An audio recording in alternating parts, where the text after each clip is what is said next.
안녕하세요. 조주선 목사입니다. 지난주에는 우리가 그 성경에 숨겨진 인물들 이야기 한번 쉬고 묵상하는 내용들을 가지고 설교 말씀 나누는데요. 오늘은 다시금 이제 성경 말씀 가지고 나누도록 하겠습니다. 오늘은 이스마엘 이야기에 대해서 살펴볼 텐데요. 성경에 숨겨진 인물들 세 번째 시간이죠. 여러분들은 이스마엘 하면 어떤 사건들이 좀 떠오르세요? 좀 생각을 해보면 좋을 것 같습니다. 이스마엘이 어떤 인물이냐? 라고 생각했을 때 간략하게 그 내용들을 정리해 봤거든요. 이런 내용들을 좀 생각할 수 있을 것 같아요. 첫 번째로 이스마엘은 그 이름의 뜻이 하나님이 들어주셨다 라고 하는 뜻이에요. 하나님이 들어주셨다. 왜 하나님이 들어주셨다가 이름이 되었냐면 사라가 아들을 낳고 싶은데 낳지 못했었던 거예요. 그래서 당시 문화에 따라서 자기 여종을 통해서 자기 아들을 낳아서 그것을 자기 아들에 삼으려고 시도를 했었던 것이죠. 바로 이 여종이 하갈이에요.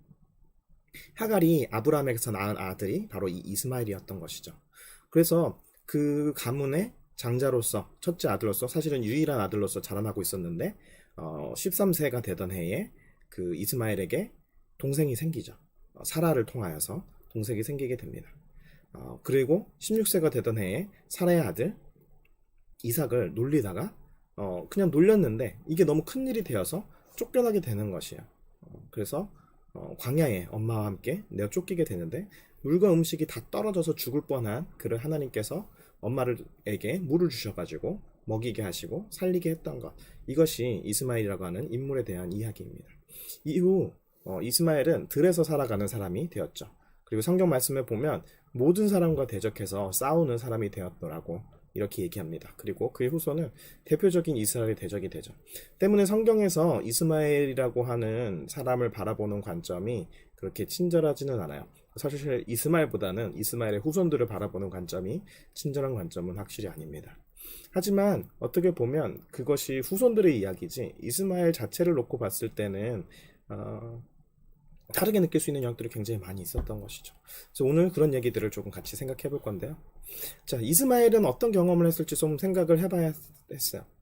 17장에서는 하나님께서 아브라함의 이름을 아브라함으로 사라의 이름을 사라로 바꿔주시는 장면이 나와요. 사라가 아들을 낳을 것이라는 예언을 하나님께서 주시는 장면이죠. 근데 이 장면에서 아브라함은 하나님께 이렇게 얘기해요. 뭐라고 얘기하냐면 아브라함이 이 하나님께 아뢰되 이스마엘이나 하나님 앞에서 살기를 원하나이다. 다시 말하면 아브라함은 이 당시까지만 하더라도 이스마엘을 가지고 굉장히 마음의 만족함이 있었던 거예요. 그리고 이 아들이 나의 후계자가 되겠구나 라고 생각했던 것이죠. 또한 이 말씀이 주었을 때 하나님께서 아브라함 가문에 할례를 행하도록 하셨는데 이때 이스마엘도 같이 할례를 받죠. 아브라함 가문의 유일한 아들로서 할례를 받게 되는 거예요. 이때 아직 이삭이 태어나기 전이기 때문이죠. 이때가 그의 나이 13살 때예요. 그렇게 사실 얘기하자면 13년이나 이 이스마엘이라고 하는 사람은 이 가문의 후계자로서 자기가 당연히 아버지의 아들로서 이 가문을 이어받는다고 생각하고 살아온 것이죠. 그리고 16살이 됐을 때 어린 동생, 두세 살밖에 되지 않은 이제 막 걸음마를 뛰었을 이 두세 살밖에 안 된 어린 동생 이삭을 놀렸는데 이것 때문에 갑자기 쫓겨나게 된 거예요. 그랬을 때 이스마엘 입장에서는 어떤 감정이 들었을까 생각해 봐야 되는 부분들이 있죠. 그 마음 가운데 어떤 기분들이 올라오게 됐을까요? 내가 놀린 건 잘못일 수 있지만 이거 너무 심한 것 아닌가, 너무 가혹한 것 아닌가, 이런 감정들이 마구마구 올라왔을 것 같아요. 이스마엘 입장에서는 사실 이것은 너무나도 가혹한 것이 맞죠. 너무 심했던 것들이 맞는 이야기예요. 그럼에도 불구하고 그 사건은 일어났고 또 그것으로 인하여서 참 많은 변화들이 이 가정 가운데 나타나게 되는 것을 보게 됩니다. 그럼 왜 이런 일들이 생겨나게 됐을까? 우리가 생각을 해봐야 되는데요. 우리가 알고 있는 부분들 또 더 깊이 들어보는 시간 됐으면 좋겠습니다. 제일 먼저는 사라와 하갈 사이에 갈등이 있었죠. 사라는 갈등을 했었죠. 하갈은 여종이었음에도 자신을 낳았기에 자신의 신분이 상승할 거라고 여겼던 것 같아요. 그래서 자기가 아들이 생기자마자 임신하자마자 사라를 무시했었죠. 근데 사실은 아들을 낳는다고 해서 그 당시 제도상 하갈이 신분이 바뀌지는 못했을 거예요. 근데 실제 신분은 아니더라도 사회적 지위, 이 가문에서의 자신의 영향력이 상승했을 것으로 여겼었던 것 같아요. 이에 사라는 굉장히 분노하죠. 자신이 아들을 낳지 못한 것도 서러운데, 그때 당시 문화상으로 아들 낳지 못한 것도 서러운데 이런 대우를 여종한테 받으니까 너무 분노한 것이죠. 그래서 아브라함을 마구 원망하니까 아브라함은 선택한 건 뭐냐면 아브라함은 침묵을 선택하죠. 아무것도 하지 않아요. 그러니까 사라는 하갈을 내어 쫓아요. 하갈을 학대를 한 것이죠. 그러니까 못 견디고 도망가게 돼요. 광야를 헤매던 하갈은 하나님께서 은혜를 베풀어 주셔서 다시 돌아가서 여주인의 말을 잘 들어라 라고 하는 얘기를 듣고 사라의 말을 잘 듣기로 합니다. 이때 또한 이스마엘이라고 하는 이름을 받기도 하죠. 자, 그러면 이제 우리 사라의 경험 입장을 얘기해야 될 것 같아요. 사라는 이스마엘을 왜 내쫓았을까요? 이스마엘이 이삭을 놀렸을 때 그 놀림의 강도가 어느 정도였는지는 모르지만 성경에서 기록하고 있는 단어의 어감을 생각해 볼 때 막 학대하고 괴롭히고 막 이런 수준은 아니었던 것 같아요. 그리고 또 상식적인 선에서, 물론 그 성경의 이야기를 상식으로 다 풀 수 있는 것은 아니지만 상식적인 선에서 생각해 볼 때 16살 아이가 두세 살 된 아이를 놀릴 때 어떤 놀림이 될 수 있을까? 아직 말도 다 배우지 못한. 그런데 왜 사라는 내쫓기까지 했을까요? 두 가지 이유가 있었을 것 같아요. 이스마엘의 나이가 이때 16살이었어요. 여러분들 그거 아세요? 고대 사회 때는 청소년기가 없었어요. 청소년기라고 이름 붙이는 그 청소년이라고 하는 단어 자체가 생겨난 것이 1900년대예요. 그 이전에는 청소년이라고 하는 계층, 어떤 성장층 이것 자체가 없었어요. 다시 말하면 이스마엘의 나이 16살이다. 이것은 뭐냐면 곧 성인으로 진입하고 있는 시기예요. 어린아이 기간이 끝나고 이제 성인으로 여겨지기 시작하는 시기죠. 이 시기 때 이스마엘이 이삭을 놀리는 거예요. 이제 막 걸음마를 뗐고 말을 하고 대화를 하고 사람들을 알아보고 이제 상호작용하는 그런 연령대에 있는 이삭이 이제 곧 어른이 되는 이스마엘한테 놀림을 당하는 것을 보게 되는 것이죠. 그때 사라의 마음 가운데 들어오는 것은 어떠실까요? 굉장히 큰 두려움이 느껴졌을 거예요. 또한 동시에 과거가 해상됐을 거예요. 어떤 과거요? 하갈이 자신에게 반항을 했던 시기, 아들이 생겼다고 자신을 무시하던 그 시기가 그려졌던 것이죠. 이랬을 때 자연스럽게 사라의 마음속에 찾아오는 것은 불안이에요. 이삭의 미래라는 측면에서 마음속에 큰 불안을 경험하게 되는 것이죠. 어쩔 줄 모르는 감정을 경험하게 되는 것이죠. 그리고 이 불안은 더 강력한 분노를 불러오는 것이죠. 이대로 두면 우리 아들은 큰일 나. 가만둬선 안 돼. 이러한 감정들이 들게 되는 게 사라의 상황이었을 것입니다. 사실은 자신의 과거가 더 강력한 고통을 주도록 만든 것이죠. 사실 하갈의 경험에 대해서도 우리가 더 생각해 볼 수 있어요. 아까 전에 얘기했었던 경험에서 임신한 상태에서 학대당해서 도망가게 되었었죠. 그때 사실 하갈의 경험은 이런 거였어요. 하나님의 종을 만나는 경험을 했었죠. 그리고 그때 하나님께서 네 고통을 들으셨노라 라고 하는 이야기를 듣게 돼요. 그랬을 때 하갈 스스로도 이것을 놀라하면서 내가 어떻게 이런 경험을 했지? 스스로 놀라는 경험을 하게 됐죠. 그리고 돌아와서 이제 사라의 말을 잘 들으면서 아들을 낳고 생활하게 됐었죠. 그런데 또 이스마엘과 함께 내어 쫓기게 되는 거예요. 그때 어떻게 됐겠어요? 그때 사라의 그 쫓겨냄으로 통해서 이스마엘과 하갈이 굉장히 그 광야에서 굶어 죽게 되고 또 물도 다 떨어져서 이제 죽을 것 같은 상황 속에서 하갈이 도저히 내 아들이 죽는 것을 내 눈으로 못 보겠다 라고 하면서 아들을 눕혀놓고 저 멀리 떨어져서 울고 있을 때 하나님께서 다시 한번 하갈을 찾아오시죠. 그리고 살려주세요. 하나님의 도우심으로 아들이 살아나죠. 하갈에게는 두 번에 걸쳐서 굉장히 분명한 경험이 있어요. 자신이 내어 쫓겼을 때 하나님께서 돌봄을 제공해 주셨던 경험이 있었어요.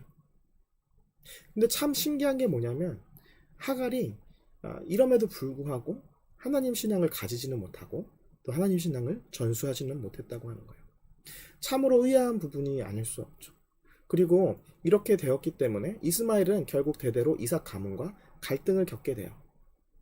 물론 아버지 아브라함의 장례 때 보면 이삭과 이스마엘이 함께 아브라함을 장례를 치렀다는 얘기가 나와요. 이것을 봤을 때 이스마엘은 생각하면 당연하잖아요. 16살까지 아버지 집에서 아버지 후계자로 살았어요. 그러다 갑자기 내어 쫓겼죠. 자신의 정체성은 여전히 아브라함의 아들로서 마지막까지 살았던 것으로 여겨집니다. 그런데 성경에서 우리가 생각하는 아브라함의 후손이다 라고 하는 것은 무엇이에요? 믿음의 후손이죠. 그런데 그 이스마엘은 이러한 믿음을 가지지 못했던 것이에요.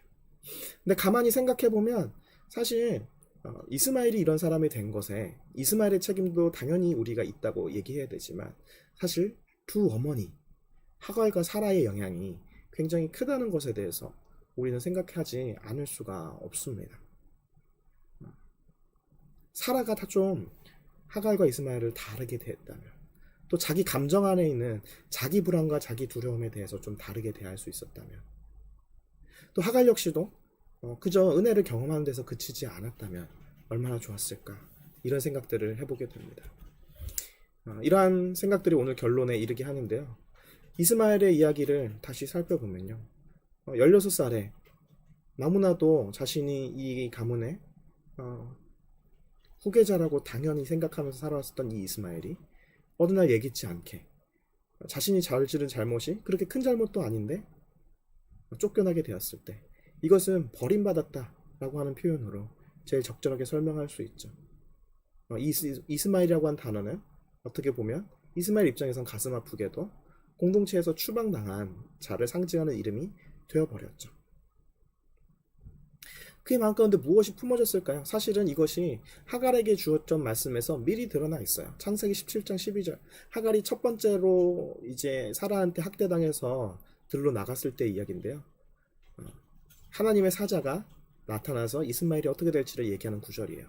그가 사람 중에 들나귀 같이 되리니 그의 손이 모든 사람을 치겠고 모든 사람의 손이 그를 칠지며 그가 모든 형제와 대항해서 살리라. 이게 뭘 얘기하는지 알겠어요? 이것은 굉장히 불안함이 있는 거예요. 그 누구도 믿을 수 없고 그 누구도 의지할 수 없어요. 그래서 모든 사람들을 다 싸워 이겨야 되고 모든 사람들이 다 안전하지 않기 때문에 나를 해야 할 것 같이 여겨지게 되는 것이죠. 이스마엘이 왜 이런 마음들이 생겨나게 됐겠어요? 어린 시절의 경험들이 이런 확신들을 그 마음 가운데 생기게 된 것이죠. 유기된 자, 유기받은 자가 이런 태도를 가지는 것은 사실 그렇게 이상한 일이 아닐 것이에요. 물론 우리는 당연히 이스마엘을 공감만 해줘서는 안 돼요. 그럼에도 불구하고 이스마엘이 자신의 삶을 더 괴롭게 만들지 않기 위해서 더 올바른 선택, 더 거룩한 선택을 했어야 됐다고 이야기할 수 있습니다. 네, 그것에 저도 동의하는 바가 있습니다. 그런데 또한 우리는 아까 전에 얘기했던 대로 두 어머니의 이야기들을 떠올릴 수밖에 없어요. 사라는 하갈이 자신을 향하여서 반항했었던 것, 그것을 결코 용서하지 못했어요. 용서하지 않았기 때문에 어느 순간 더 큰 문제를 가져오게 된 것이죠. 그런데 비록 사라가 용서하지 못했다 할지라도 하지 말았으면 좋겠는 행동, 이건 뭐냐면 지금 당장 자기 감정에 좋은 대로 안갚음하는 태도, 이것을 하지 않았으면 참 좋았겠다는 생각이 돼요. 오히려 사라는 자신의 자식을 위해서 하는 것이라고 생각하면서 그냥 굉장히 감정적으로 반사적으로 행동한 것이죠. 이것이 어떤 의미인지, 어떤 고통을 이스마엘에게 주게 될 것인지, 그리고 그것이 어떻게 될 것인지에 대해서 생각하는 것이 아니고 또 하나님의 언약의 자녀를 낳은 사람으로서, 그러면 앞으로 그 언약을 나누는 사람으로서 어떻게 해야 될지에 대해서 전혀 생각하는 게 없죠. 그냥 사라한테 느껴졌던 건 우리 아들 이삭 위험해, 보호해야 돼, 이런 식으로 반응하게 되는 것이죠. 근데 어떤 면에서는 사라의 마음도 충분히 이해가 돼요. 그렇지만 마음이 이해되는 것과 그렇게 행동해도 되는 것은 다르다는 것을 우리는 늘 기억해야 합니다. 사라의 마음은 이해하지만 그렇게 행동해 버렸기 때문에 사실 대대로 그 후손에게 고통을 남기게 되는 것이죠. 하갈 역시 마찬가지예요. 하갈 역시 하나님의 은혜를 입은 사람이었어요. 하갈을 통해서 우리가 깊이 깨닫게 되는 건 그것은 은혜를 입은 것만 가지고는 충분치 않다는 거예요. 하갈은 큰 은혜를 하나님으로부터 입었지만 아들의 삶을 바꾸지는 못했어요. 왜냐하면 그 신앙을 전수하지는 못했기 때문이죠. 복은 누렸어요. 네, 이스마엘도 굉장히 큰 민족이 되었죠. 하나님께서 약속하셨고 그대로 되었어요. 하지만 그 과정 속에서 이스마엘이 거쳤을 과정을 생각해 보면서 그 들나귀처럼 뛰어다니면서 주변의 모든 사람들을 싸워 이기면서 살아갔던 그 모습, 그런 힘겨운 과정들을 거치면서 거치되 그 안에서 신앙이 있었다면 또 얼마나 달라졌을까 생각하게 되는 부분이죠.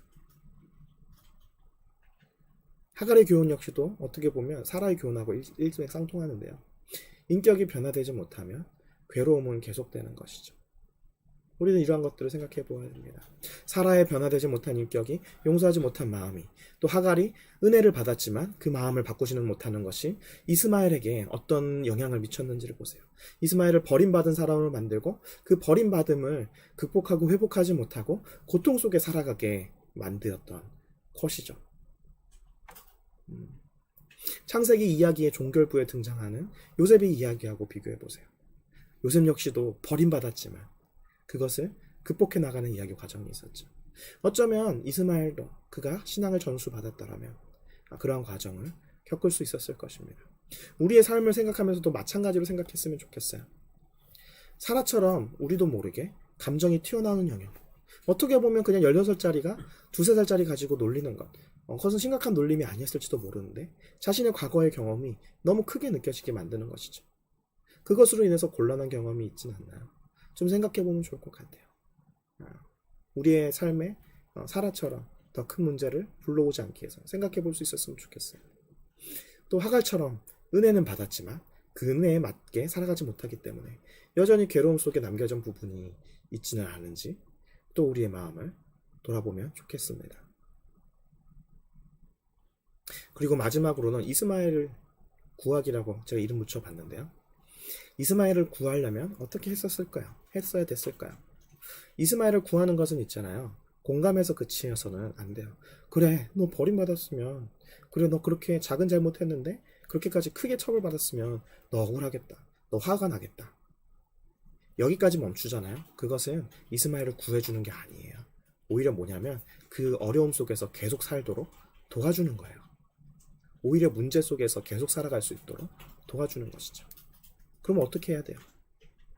그의 감정은 이해해줘야 돼요. 충분히 이해해줘야 되는 것이죠. 우리가 이 성경 이야기를 통해서 숨겨진 인물들을 통해서 하려고 하는 건 바로 그것이에요.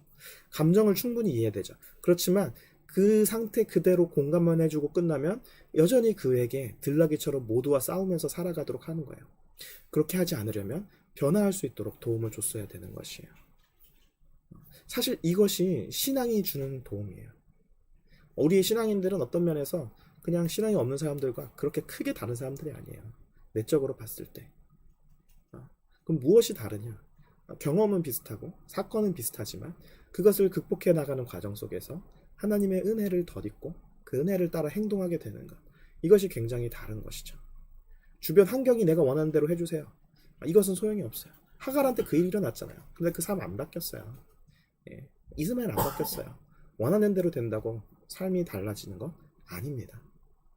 그것이 아니라 그 사람이 변화되어져야 되는 것이죠. 이스마엘을 진정 구하려면 이스마엘의 마음속에 변화가 일어났어야 했습니다. 물론 그 이전에 사라가 변화되었으면 좋았겠죠. 하갈이 변화되었으면 좋았겠죠. 그런데 사라가 하갈이 변화되지 못했다 할지라도 이스마엘이 변화되었다면 그는 자신의 삶이 구원받을 수 있었을 것이에요. 이스마엘의 이야기뿐만이 아닐 거예요. 이스마엘과 같은 모습 우리 마음속에도 틀림없이 있을 것입니다. 영향받았기 때문에 그냥 그 분노로서 그 감정으로서 살아가는 우리의 마음들. 우리 마음속 이스마엘을 변화시키려면 우리한테는 어떤 도움이 필요할까요? 어떤 도움을 구해야 할까요? 우리 목장에서 같이 나눠보면 좋겠습니다. 오늘 여기까지 말씀 나누고요. 우리 또 다음 주에 만나도록 하죠.